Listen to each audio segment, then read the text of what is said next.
The moment my stepson looked past me at the waiter and said, "We're not paying for her," something in my chest went very still, very quiet. The kind of quiet before a storm decides which direction to move. My name is Clarine Adams. I'm 50 years old, and until that night, I thought I knew exactly where I stood in my husband's family. I was wrong, but I'm getting ahead of myself. It started as a good evening. Milton, my husband Otis's son, had just been promoted, and he wanted to celebrate somewhere with white tablecloths and candlelight, somewhere that made a statement. He'd picked the restaurant himself. He'd picked the wine himself. He'd also put together the guest list himself, his co-workers, a couple of friends, Almeda's parents. And Otis and I were there because Otis had simply told him we'd be coming, the way a father assumes his presence covers his wife's as well. And all through the appetizers, Milton couldn't stop talking about the company. Holloway Prescott Group, he said, was different from the corporate giants his friends worked for. It's not some faceless corporation, he told the table, chest puffed up like a rooster at sunrise. It's a handful of investors who actually know your name. That's why this promotion means something. Somebody up there believed in me. I just sipped my water and let him talk. Beside him, his wife Almeda was glowing in a different way. Not proud of him exactly, more like a woman watching her own future arrive early. She leaned toward Otis and me and said she'd been building something on the side, a boutique brand she'd been quietly developing for months, and now that Milton's raise was landing, she could finally scale it the way she'd always dreamed. She said the word finally, like it was a prayer she'd been saying in private for a long time. If you're watching this tonight, tell me in the comments where you're joining me from. I always like to know who's sitting with me while I tell you what happened next. Because what happened next, I didn't see coming, even though maybe I should have. The waiter came around with the check folder and, out of habit, started to open it near me. Milton reached over and closed it before it landed. "We're not paying for her," he said. Not cruel, not even raised, just careless, like he was correcting a small mistake. Almeda added, light as a comment about the weather. "She was never on my list anyway. Dad just brought her." I looked at my husband. I didn't say a word. I just looked at him, waiting for something, a correction, a word in my defense, anything. Otis nodded. Not a big nod, not dramatic, just a small private motion of his head, like he was agreeing with a fact everyone already understood. I kept eating. I want you to understand, I wasn't numb. I wasn't confused. I heard every word clearly, and I understood exactly what had just been decided about me at that table, in front of a waiter, in front of strangers, by people who shared my last name. I just didn't let my face know it yet. I finished my plate. I complimented the wine. I let Milton keep talking about his bright new future. What none of them knew was exactly how attached to that future my name already was. By that Friday night, the dinner was behind us. By Saturday morning, I'd already made my first call. And by Monday, an envelope was waiting on Milton's desk. The first sign of what 24 hours inside that company can actually do. The morning after that dinner, I did what I always do when something breaks inside me. I went to work like nothing had happened. At First Heritage Bank, I'm just Clarine from the loans department. Steady, reliable. The woman who remembers your name and your daughter's graduation date. Nobody there looks at me twice, and that's exactly how I've built it. What none of them know, what none of my husband's family has ever bothered to ask, is that my real life doesn't live inside that building at all. 14 years ago, when my marriage to Desmond ended, I made myself one promise. Never again would I let my future depend entirely on someone else's honesty. So when I married Otis, I put something in writing before we ever said our vows. a post-nuptial agreement, drawn up quietly with my own attorney, keeping my assets legally separate from his. Separate accounts, separate names on separate paperwork, protected on paper, not just by habit. He never fought me on it. I think he assumed it was old scar tissue from Desmond, nothing more. He never asked what was actually behind that door, and I never offered. Behind that door was a trust I built from an inheritance most people in my life don't know exists, and investments I've grown carefully, patiently, for over a decade, including a quiet stake in Holloway Prescott Group, the very company Milton was so proud of last night. The board there has always known exactly who I am to him. His stepmother plainly, on record since the day I first invested. What they never knew, because it was never theirs to know, was what I was actually worth, or how far my patience could stretch before it ran out. I didn't marry into that company. I built my way into it long before Milton ever walked through its doors. That morning, I came home to find Otis at the kitchen table, phone pressed to his ear, voice low in a way that made me pause in the hallway before I stepped into the room. "I told you, it's handled," he was saying. "Just don't send anything to the house. Send it to the P.O. box." I stood there a second longer than I needed to. When he saw me, he ended the call fast, too fast, and slid a folded paper under a stack of mail like it belonged there all along. "Morning," he said. Too easy, too smooth. "Morning," I said back. Just as easy. I didn't ask him about the call. I've learned something in 50 years. People reveal themselves faster when you don't chase them for the truth. Chase a man, and he'll build a better lie. Leave him alone, and he'll trip over his own. So I made coffee. I let the silence do the asking for me. He didn't offer anything more, and I didn't press. But I noticed. I always notice. I thought about Milton's toast the night before, how sure he'd sounded, how safe. I thought about Almeta's boutique dreams, already spending money that hadn't landed yet. And I thought about my husband, sitting 3 feet away from me, hiding something small enough to fold and slide under the mail, but heavy enough to change his voice. Everyone at that table last night had decided who I was without asking. Fine. I finished my coffee, kissed Otis on the cheek like any other Tuesday, and walked out to my car. By the time I reached the office, I already knew exactly who I needed to call. Not Otis, not Milton. Someone on the Holloway Prescott board. I didn't call from home. I didn't call from the bank either. I drove to a quiet coffee shop across town, the kind where nobody knows my name. And I called from there. Harlan Voss answered on the second ring.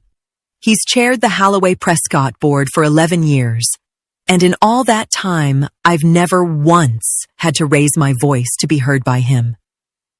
"Clarine," he said. Warm, the way old money is warm. Polite, unhurried, already assuming good news. "Everything all right? I need to talk to you about Milton Adams." There was a small pause. Not suspicion, just recalibration.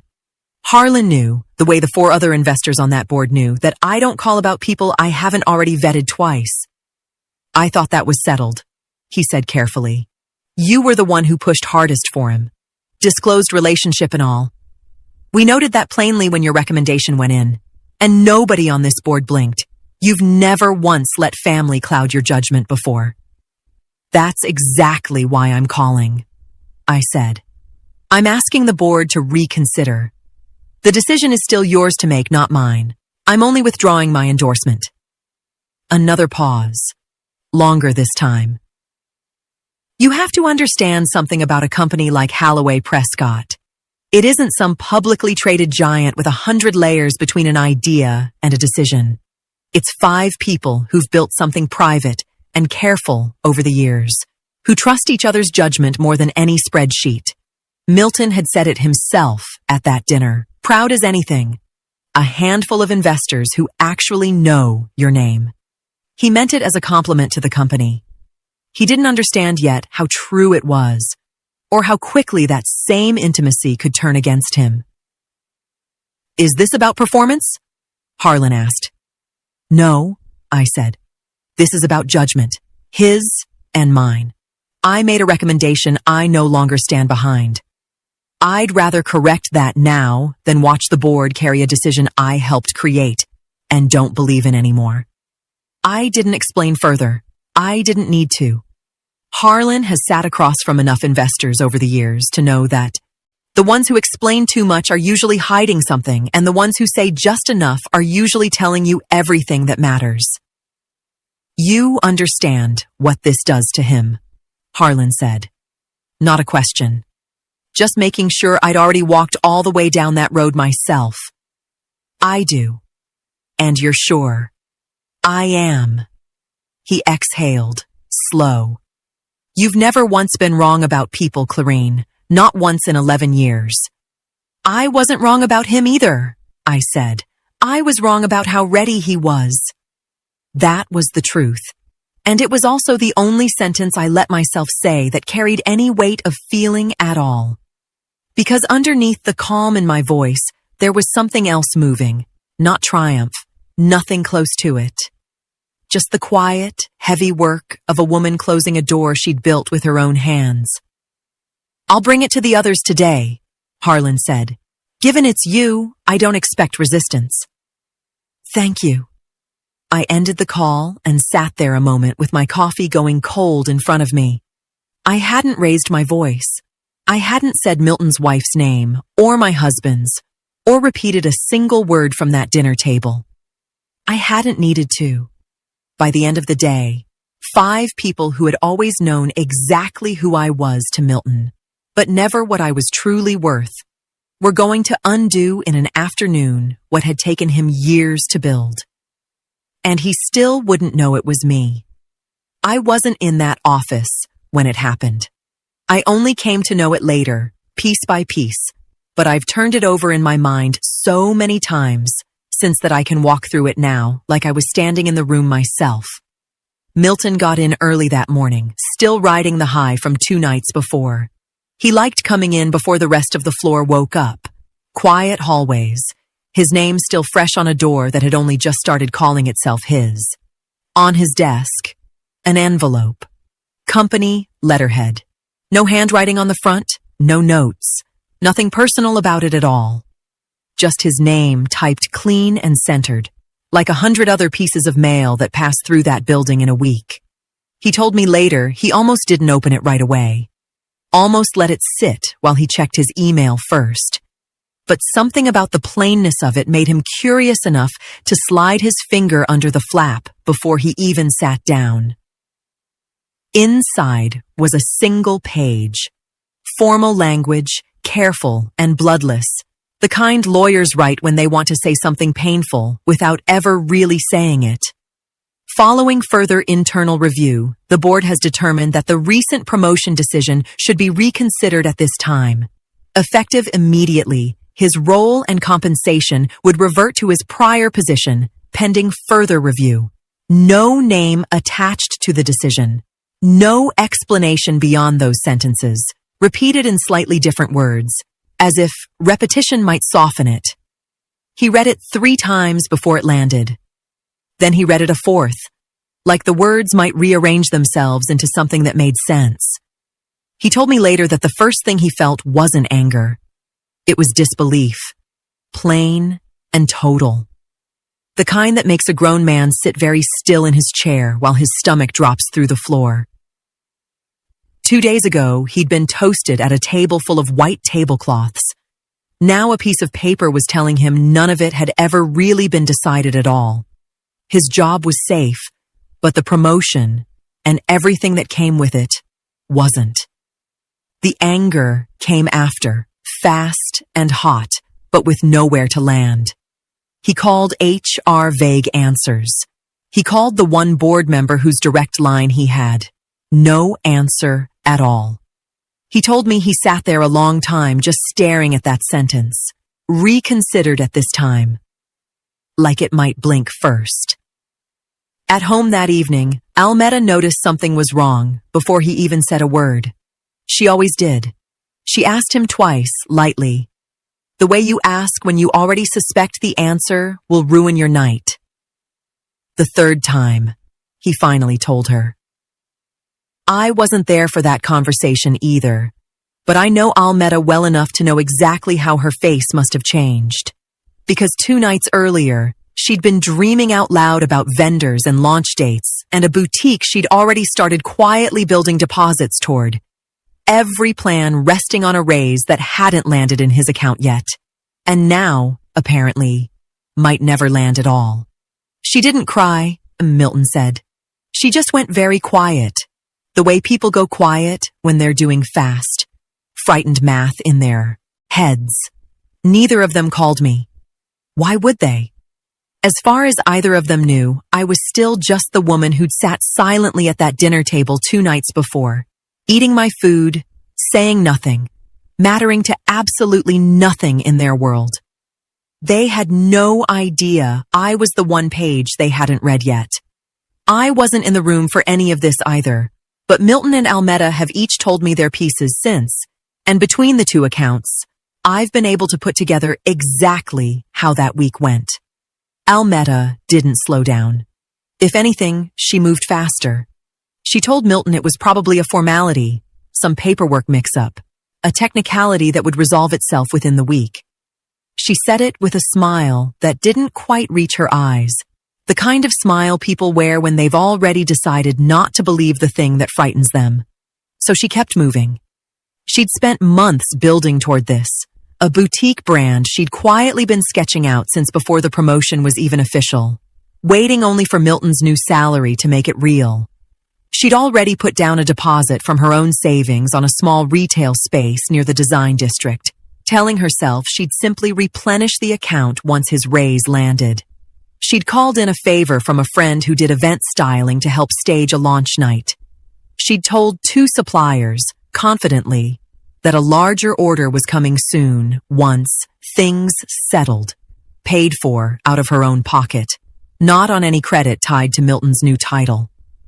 That week, she sat at her kitchen table with a laminated mood board and a spreadsheet of projected costs, humming under her breath like the ground beneath her hadn't shifted at all. Milton watched her from the doorway one evening, phone still in his hand from another unanswered call to HR. You're still moving forward with the launch? He asked. Why wouldn't I be? She said, not looking up. This is temporary. You said so yourself. I said, I don't know what it is yet. She looked up then, just briefly. Then find out, because I've already told people things are moving. He didn't answer. He didn't have anything to give her yet. No name, no reason. Nothing solid enough to hand her that would make the fear in her voice go quiet. At the office, Milton had started making calls of his own kind, quiet ones, careful ones. He asked a coworker in HR, casually, over coffee, whether reversals like his were common. Not really, she said, glancing around before lowering her voice. I haven't seen paperwork like that in the 2 years I've been here. Do you know who requested the review? She hesitated. That's not something that comes across my desk. That's board level. Board level. He turned the phrase over in his mind the rest of that day. Whoever had done this hadn't gone through his manager or even his division head. They'd gone straight to the top, quietly, and gotten a fast answer. That meant one thing to him. Whoever it was. They didn't need to explain themselves to anyone. They already had that kind of standing. He started watching the board members he did know by name a little differently after that. A comment here, a raised eyebrow there, wondering, without any real evidence yet, who among them had reason to want him undone. At home, Almeda signed a contract with the event stylist that night. Non-refundable deposit and all. Still humming her same tune about things settling soon. Neither of them noticed how close those 2 conversations, his growing suspicion, her growing debt, were already circling the exact same unnamed person. Milton told me about this part much later, once things between us had settled enough for him to talk about it plainly, and I've held on to the details exactly as he gave them to me. By the end of that week, he'd stopped waiting for someone to hand him an answer. He'd started looking for one himself. It happened almost by accident. He was pulling old project files from a shared company drive, hunting for something unrelated, when he noticed a document attached to the wrong folder. A short, internal notice that clearly belonged somewhere else, mistakenly swept up when someone had dragged a batch of files into the general archive at the end of a long day. It wasn't hidden. It wasn't protected. It was simply misplaced, sitting there ever since, waiting for anyone curious enough to open it. He almost didn't. He told himself afterward that some part of him hesitated, some instinct, telling him this wasn't really his to look at. But 2 days of silence and stonewalling had worn that instinct down to almost nothing. He opened it. It was dated the day after his promotion dinner, addressed to the board's inner circle. Following a change in confidence expressed by one of our individual investors regarding the recent promotion decision, the board recommends a formal review before proceeding further. No name. Just that phrase. One of our individual investors, sitting there in plain, boring, corporate language, like it hadn't just rearranged his entire life. His first thought went to a man named Corwin Ash, a board member he'd met twice at company functions, a man with a reputation for being difficult, exacting, hard to please. It made a strange kind of sense to Milton in that moment. An older investor, skeptical of a younger hire, deciding he wasn't worth the risk after all. It fit the shape of the story he already wanted to believe, but something nagged at him. The timing. The notice was dated the very next morning after the dinner, not after some quarterly performance review, not after any meeting Corwin Ash would have had reason to attend. Whoever this was, they'd moved fast, personally fast, the kind of fast that comes from someone reacting to something they'd seen with their own eyes, not something read in a report. He sat with that thought a long time, the office humming quietly around him, everyone else already gone for the evening. An investor. Someone close enough to the company to move the board in a single day. Someone who had changed their mind about him specifically right after that dinner, for reasons no one was willing to put in writing. He didn't have a name yet, but for the first time since the envelope landed on his desk, he didn't feel powerless either. He printed the page, folded it once, and slid it into his jacket pocket like evidence he wasn't ready to explain to anyone. Not Almeda, not his father, not yet. Somewhere in that building, or close to it, was a person who knew exactly what they'd done to him. He intended to find out who. Almeda and I have never been close enough for her to tell me this part herself, but Milton pieced it together for me later, the way a husband learns his wife's private hours after the fact, and I've carried it since almost like I lived it. It was now more than a week since that dinner, and the call came in on a Thursday morning while Almeda was still in her robe, coffee going cold beside her laptop. It was the event stylist. Her voice had that particular brightness people use right before they say something unpleasant. Hey, so I just need to confirm the second half of the deposit is coming through today. My vendor's asking, and I told him it was handled. Almeda sat up straighter, like posture alone could steady her voice. It is handled. Just give me till end of day. It's just... You said that last week too. The silence that followed lasted only a second, but it felt longer. Almeda ended the call with a promise she wasn't sure she could keep, then sat very still, staring at a spreadsheet that no longer made any sense to her. 2 weeks ago, the math had worked. Milton's new salary was supposed to have already started landing differently, enough to cover the gap between what she had and what she'd promised. Now the raise didn't exist, and neither, apparently, did her cushion. She opened her banking app and stared at a number that hadn't changed in days. Then she opened her texts and reread a message from a woman named Fentress Boyle, a boutique owner 2 towns over who'd agreed, as a favor, to co-host Almeda's launch night and introduce her to a small circle of local buyers. Fentress had already told people. Almeda had heard it secondhand. The way these things travel. Almeda's finally doing her own thing. You should come see it. That was the part that frightened her most, more than the money. Not the vendor. Not the deposit.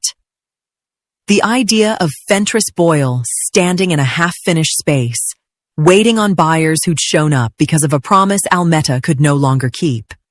She thought about calling Milton, asking him for help, but caught herself before she picked up the phone. He didn't have answers yet, and some small, tightening part of her didn't want him to see her like this. Scrambling, exposed. The polished woman from that dinner table cracking at the seams over a boutique that suddenly felt very far away from real. Instead, she called her mother.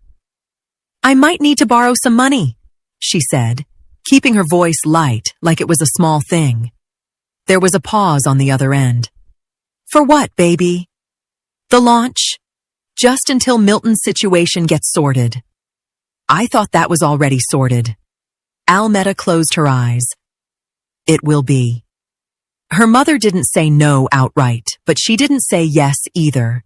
Just a long, careful silence that told Almeda everything she needed to know about how thin the ground under her had actually become.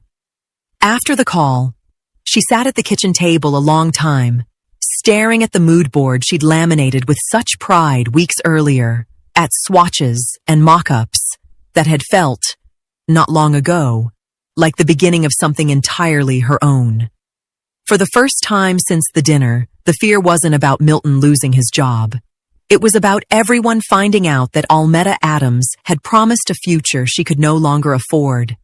I noticed the change in Otis before I understood it. He'd always been a man of routine. Coffee at 6, paper folded the same way every morning, calls made from the porch when the weather allowed it. That week, the routine started slipping. He was up earlier than usual, phone already in his hand before his feet hit the floor. He took calls outside more often, even when it was cold enough that I could see his breath through the kitchen window. I didn't ask. I told you before, I've learned that people unravel faster left alone than chased. So I watched, the way I watch everything, and I waited. One evening, I came downstairs for water and found him at the dining table with a folder open in front of him. Papers spread out like a hand of cards he didn't want anyone else to see. He closed it too quickly when he heard my footsteps, the same way he had that first morning after the dinner. "Bills?" I asked. Light. Easy. "Something like that," he said, not looking up. I let it go. But later that night, after he thought I was asleep, I heard him on the phone in the hallway, voice pitched low in that same careful register. "I already told you, the money's coming. It's just delayed, that's all. Milton's situation is temporary. Milton's situation." I lay there in the dark, piecing together what I already half suspected. Otis hadn't just been proud of his son's promotion. He'd been counting on it, quietly, privately, in some way he'd never once mentioned to me. Whatever that folder held, whatever that call was chasing, it depended on money that no longer existed, at least not yet, and maybe not ever. The next morning, an envelope arrived by courier, addressed to him directly, marked personal and confidential. He signed for it with a steadiness that didn't match the way his hand moved afterward, sliding it into his jacket instead of the mail pile like everything else. "Everything all right?" I asked. "Fine," he said. "Too fast. Too smooth." 2 days later, the phone rang at dinner, and this time he didn't take it outside. He glanced at the screen, and something in his face went tight before he silenced it and set it face down on the table. It rang again within the hour. Then a third time, before we'd even cleared the dishes. "You're not going to answer that?" I asked. "It can wait," he said, but his hand stayed close to the phone the rest of the night, like a man guarding something that had started to bite back. I didn't press him. I never do. But I noticed the way his shoulders sat differently that whole day, tighter, like a man carrying something heavier than he was letting on. I noticed how he checked his phone at dinner, 3 times now instead of the usual none, and how the calls had stopped waiting politely for his convenience. Whatever he owed or promised or borrowed against his son's future income, it was catching up to him now, in real time, faster than it had been even a few days before. The same week his son's future had quietly stopped existing. I said nothing. I asked nothing. I let him sit in it, the way I'd learned to let anyone sit in the truth long enough that it eventually came looking for them on its own. That night, as I turned off the lamp beside our bed, I heard him exhale in the dark beside me. Long, unsteady. The sound of a man standing at the edge of something he no longer knew how to walk back from. I closed my eyes and said nothing, but I knew without being told that whatever Otis was hiding wasn't going to stay hidden much longer. Milton went back to the office that Saturday when the floor was empty and no one would ask why he was still digging. The phrase from the leaked notice hadn't left him all week. One of our individual investors. He'd turned it over so many times it had started to feel less like a mystery and more like an itch he couldn't reach. He needed a name, not a guess. He remembered something from his onboarding months earlier, a compliance requirement every employee signed off on, acknowledging they'd reviewed the company's investor disclosure list from the original funding round. It wasn't secret. It wasn't hidden behind some wall he had to break through. It was sitting exactly where it was supposed to be, in the employee compliance drive, filed under governance documents. The kind of list every employee glances at once and forgets, since the names on it are usually just that, names, without faces attached. He'd skimmed it once, a year ago, distracted, thinking none of it applied to him personally. He opened it now like it might bite. The list wasn't long. Halloway Prescott had never been the kind of company with hundreds of investors, just a handful of names. The same handful Milton had bragged about at that dinner table, proud that a company this size still knew who its people were. He scrolled slowly, reading each name like it might rearrange itself into someone else if he looked hard enough. And then he stopped. Clarine Adams Family Trust, individual investor, original funding round. He read it once, then again. It didn't change. The name held. His stepmother's name, sitting there as if it had always belonged, as if it hadn't just detonated quietly in an empty office on a Saturday afternoon. Clarine, the woman who'd sat silently at that dinner table while he told a waiter not to bother with her. The woman who ate her food without a word while his wife said she'd never been invited. The woman his father had, without even seeming to notice, dismissed with a single small nod. That woman had a stake in the company that employed him. Not a small one either, if her name sat this early in the funding history. He sat back in his chair, the office humming faintly around him, the kind of silence that rings in your ears after something loud has just happened, even though nothing in the room had made a sound. It didn't make sense, and at the very same time, in some cold, sinking part of him, it made complete sense. The timing of the notice, the speed of the board's decision, the fact that whoever had done this hadn't needed to explain themselves to anyone. He thought of her face at that dinner, calm, unbothered, eating like nothing in the world had touched her. His hands weren't quite steady as he printed the page. He didn't know yet what she'd done, or why, or what it meant for him going forward. But for the first time since that envelope had landed on his desk, Milton understood exactly whose door he needed to knock on next. Milton came to the house on a Sunday, unannounced. the printed page still folded in his jacket pocket, like something that might burn a hole through it if he waited any longer. I was in the kitchen when he came in. He didn't say hello. He set the paper down on the counter in front of me, flat, deliberate, the way you present evidence. Is this you? I looked down at it. My name, printed plainly, exactly where it had always been. Yes, I said. He blinked, like he'd expected a fight or a denial or anything other than one flat word delivered without a flicker of shame. You're an investor. In my company. I am. Have been since before you ever worked there. The board has always known exactly who I am to you. It was disclosed the day I first invested. What they didn't know, because it was never theirs to know, was what I was actually worth. For how long? I just told you. He sat down slowly, like his legs had made the decision without asking him first. And the review. The board's sudden change of heart. That was you. I withdrew my recommendation, I said. The board made its own decision after that. I didn't ask them to demote you. I only told them I could no longer vouch for you the way I once did. He stared at me, waiting for more, waiting for some explanation that would make this smaller, easier to hold. I didn't give him one right away. I let the silence sit there between us, the way I let most things sit, until he finally asked the question, underneath all the others. Why? Because you told a waiter not to bother charging for me, I said. Because your wife said I was never invited.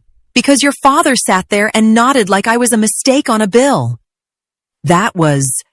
He started, then stopped himself, hearing how it would sound before he even said it. That was what, Milton? A joke? A slip? He didn't answer. I didn't do this out of anger, I said, and that part was true, even if it wasn't the whole truth. I did it because I asked myself a simple question.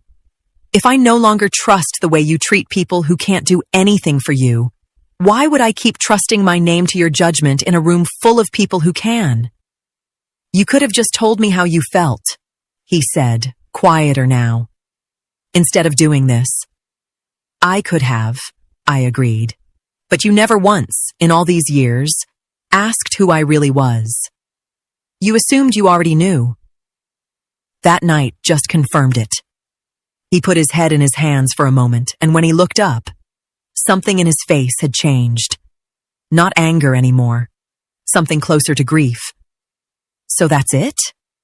You just erase everything I built? You built it on a foundation you never bothered to understand, I said. I didn't erase anything. I removed my hand from underneath it. The rest was always going to be up to you. He sat there a long time after that, not speaking, staring at the paper on the counter like it might finally explain itself if he looked at it long enough. I didn't comfort him. I didn't apologize. I simply let him sit with the weight of a question he'd never once thought to ask me. Until that morning at that dinner table when it was already far too late to matter. Milton told me about this conversation only after the fact, the two of them piecing it back together for me separately, but I've held on to it since almost like I stood in that garage myself. Milton found his father elbow deep in a car engine that didn't need fixing, the way Otis always retreated to something with his hands when his mind needed somewhere else to be. Dad. Otis didn't look up right away. Not now, son. Not a good day. It's about Clarine. That got his attention. He wiped his hands on a rag and turned, something cautious already moving behind his eyes, like a man who'd been waiting for bad news from a direction he hadn't considered yet. What about her? Milton pulled the folded page from his jacket, the same one he'd laid on the kitchen counter the day before, and held it out. Otis took it slowly. His eyes moved down the page, and Milton watched his father's face the way you watch weather change. The stillness first, then the confusion, then something crumbling underneath both. This can't be right, Otis said. but his voice had already lost its footing. I confronted her. She confirmed it herself. Otis sat down on the stool beside his workbench, the rag still in his hand, forgotten now. She's an investor. In your company. Has been. Since before I ever started there. And the review was her. The silence that followed was longer than any that had passed between them in years.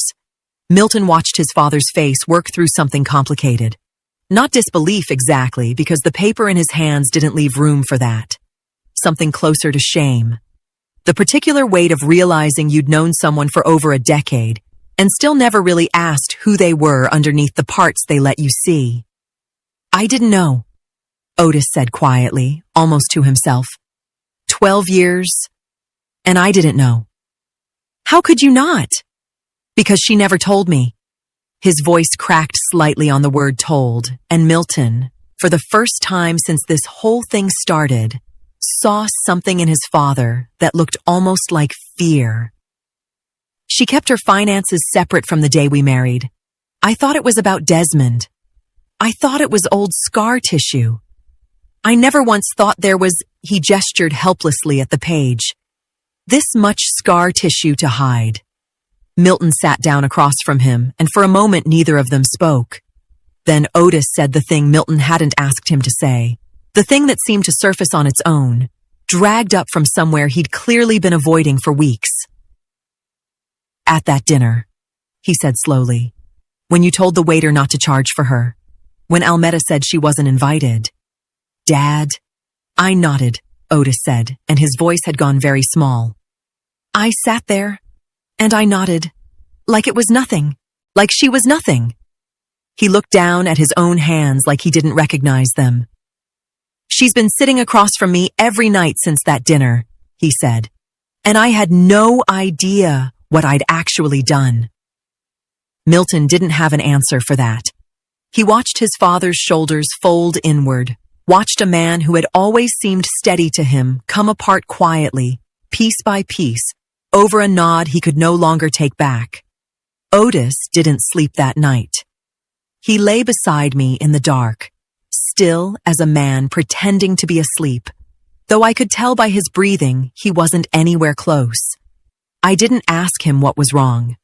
I'd learned that lesson a long time ago. Some things only come out when a person runs out of room to carry them alone.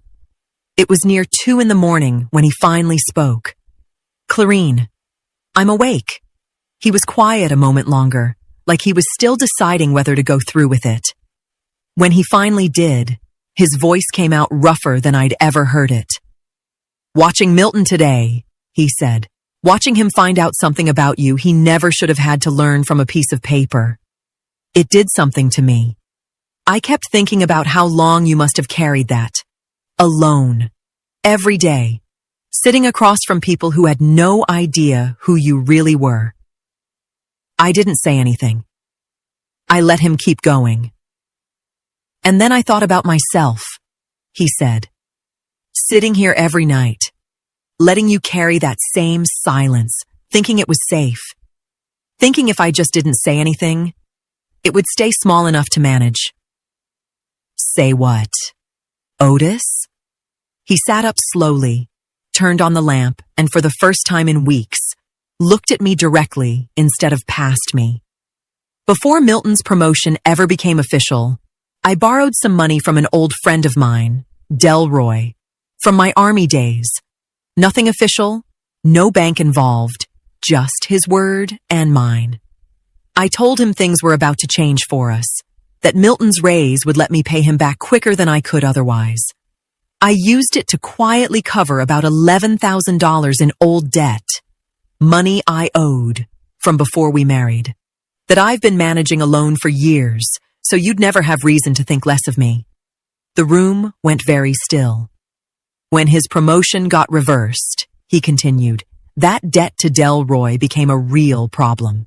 He's been calling, asking when I'll make good on it. That's what's been in that folder. That's what the courier envelope was. His attorney, reminding me what I signed. I've been trying to find a way out of it, without ever having to tell you. Because I told myself protecting you from it was the same thing as loving you. It isn't, I said quietly. It's the same thing you accused me of not doing, except I never let my silence put anything of yours at risk. He flinched, but he didn't look away. I know, he said. I know that now. I didn't tell him it was all right. I didn't reach for his hand or offer him the easy relief of forgiveness he was clearly hoping for. I simply sat with what he'd said, letting its full weight settle into the room the way I'd let so many other things settle before speaking. Thank you for finally telling me, I said. That's the first honest thing that's happened in this house in weeks. He nodded, the same small motion he'd given at that dinner table. Except this time, it looked nothing like agreement. It looked like a man finally putting something down he should never have picked up alone. I wasn't there for any of this, but Milton told me most of it afterward, and Almeda herself, much later, filled in the rest in her own quiet way. The launch night happened, in the end, but not the way Almeda had pictured it. She'd told herself for 2 weeks that she'd find a way to make it work. A smaller version, maybe. Scaled back, still enough to save face. But the vendor called again 3 days before, this time with no brightness left in his voice at all. I need the balance today, he said, or I pull the inventory. She didn't have it. She told him she'd wire it by evening. She didn't. By the time the small retail space opened its doors that Saturday, half the merchandise she'd promised wasn't there. The racks near the back sat empty, a gap in the room that no amount of careful lighting could hide. Fentress Boyle arrived early, the way a co-host does, and Almeda watched her face change the moment she stepped inside. The polite smile holding, but her eyes moving across the thin, half-stocked shelves with a kind of quiet calculation. It's a soft launch, Almeda said quickly before Fentress could ask. We're building slowly. Intentional. Fentress said nothing, but Almeda saw her pull out her phone a moment later, texting someone, and she didn't have to guess who. The guests trickled in, a dozen women from Fentress's circle, a few of Almeda's own friends, a couple of local buyers who'd come expecting a real inventory to look through. She watched them move through the space, polite and smiling. The way people are polite at something they can already tell is struggling. This is cute, one woman said, holding up a single sample piece from an otherwise bare rack. Is this all you have right now? We're still finalizing the full collection, Almeda said, and heard, for the first time out loud, how thin that sentence sounded. By 8 o'clock, most of the guests had drifted out early, murmuring polite excuses. Fentress lingered near the door, arms crossed. You told me this was ready, she said quietly, once the room had mostly emptied. It will be. Things just got delayed. Almeda. Fentress's voice wasn't unkind, but it wasn't soft either. I brought people here on your word. My word too, by extension. That matters to me. Almeda didn't have an answer that wouldn't sound like another excuse, so she said nothing at all. By Monday, word had made its way through Fentress's circle, softened into the kind of gossip that always travels faster than the truth it started from. Almeda heard a version of it secondhand, from a friend who thought she was warning her, not realizing the warning had come far too late to matter. She sat alone in the empty retail space that Tuesday morning, surrounded by unsold inventory and unpaid invoices, staring at the mood board she'd once been so proud of. No one had done this to her. Not Milton's demotion alone, not Clarine, not anyone but the promises she'd made on money that had never actually belonged to her yet. She understood that now, sitting in the wreckage of it, entirely alone. And she understood, too, that Milton still had his job, his desk, his place at that company, even if not the title he'd been promised. Whatever she was facing now, she was facing it in a way he wasn't. 3 weeks after that dinner, Our house didn't feel like the same house at all. Otis and I had started something slow and unglamorous. Not forgiveness exactly, not yet, but a kind of daily honesty neither of us had practiced in years. He'd shown me the loan paperwork in full, every number, every name attached to it. We'd sat with a financial advisor together, the first Saturday either of us had ever done that as a team instead of two people managing separate lives under one roof. It wasn't healed, but it was real. And real was more than I'd had from him in a long time. Milton called me on a Wednesday evening. I almost didn't answer. "I don't expect you to fix anything," he said, before I'd even said hello properly. "I just wanted you to know I've been thinking about what you said, about the foundation. And I don't have an answer yet. I'm still angry, mostly at myself, if I'm honest. I'm still at the company, still at my old desk, still doing the work like nothing happened. Some days, that feels like enough. Some days, it doesn't. I didn't rush to comfort him. Some silences aren't mine to fill. I'm not asking you to trust me again," he said finally. "I know that's not something I get to ask for right now." "No," I agreed. "It isn't." He didn't push further, and I respected him for that more than anything else he'd said. We ended the call without resolution, without warmth, but without the old carelessness either. That, for now, was enough to notice. Almeta didn't call at all.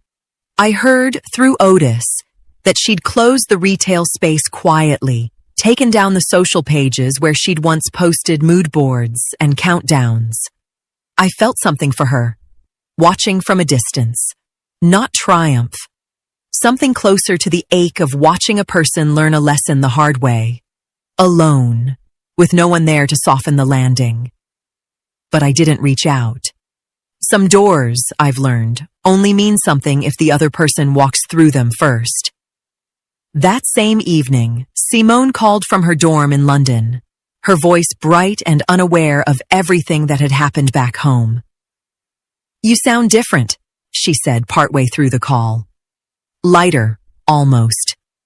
"Do I?" "Yeah, good different." I sat with that after we hung up, turning it over the way I turn over most things, slowly, honestly, without rushing to a conclusion. I thought about Milton's careful, uncertain apology, about Almeta's silence, about Otis, sitting across from me most nights now, actually looking at me instead of past me.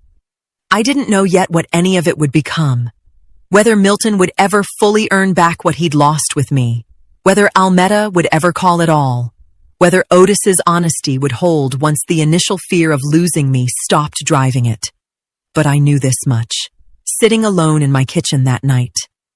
I was no longer the woman who sat silently at that table, absorbing whatever was handed to her.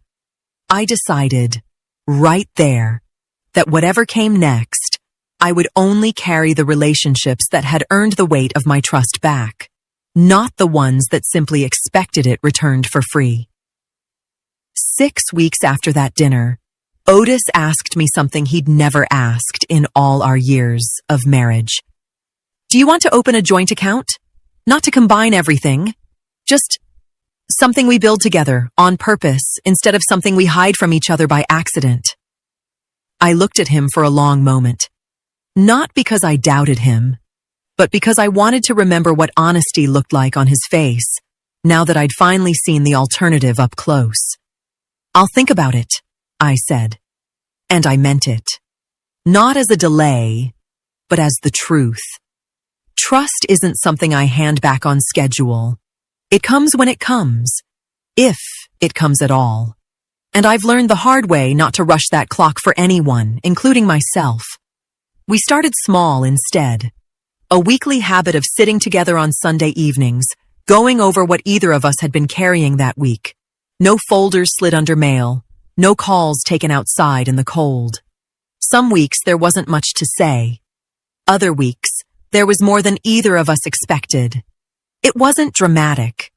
It was just steady, the way real repair usually is, quiet and unglamorous and easy to miss if you're looking for fireworks instead. Milton and I spoke twice more that month. Careful conversations, neither of us reaching for more than the other could give.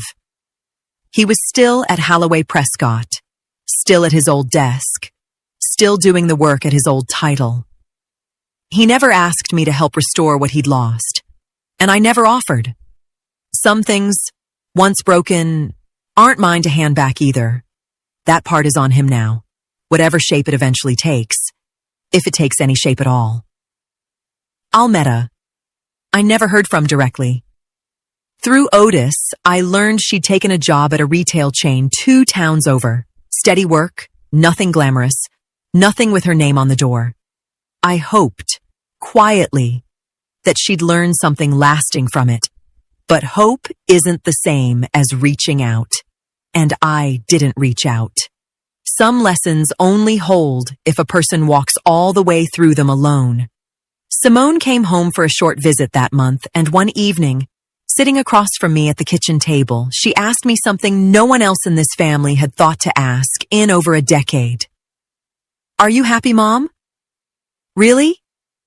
I thought about that dinner, the waiter, the insult, my husband's small, damning nod, all the silence I'd carried since, and all the silence I'd finally stopped carrying. One folder, one phone call, one quiet decision at a time. "I'm becoming happy," I told her. "There's a difference, and I think, for the first time in a long while, I'm all right with the difference." She smiled, satisfied with that. The way only someone who has never had to rebuild anything can be satisfied with an honest, unfinished answer.